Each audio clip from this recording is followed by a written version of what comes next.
Un homme d'une trentaine d'années a vécu pendant un mois dans un magasin Ikea et vient d'être placé en garde à vue après avoir été retrouvé ce matin, on vous explique, à Marseille.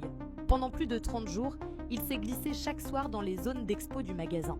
Il dormait dans les chambres témoins, mangeait discrètement dans les cuisines d'expo et utilisait même les douches d'exposition avec de l'eau en bouteille.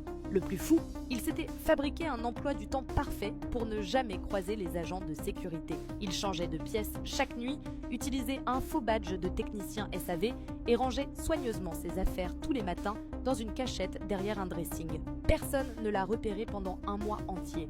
C'est un employé qui a commencé à avoir des doutes, en remarquant que le lit 246B était toujours froissé le matin et qu'il y avait parfois des miettes près du faux micro-ondes. Il a été interpellé hier soir à 22h13 dans le coin salle à manger. Il s'apprêtait à se servir un verre d'eau dans une carafe en plastique quand la sécurité l'a surpris. Selon ses premières déclarations, il ne cherchait pas à voler. Je voulais juste savoir si c'était vraiment possible de vivre dans un Ikea. Il est actuellement en garde à vue et l'enseigne réfléchirait à ne pas porter plainte. Certains employés ont même trouvé l'idée brillante.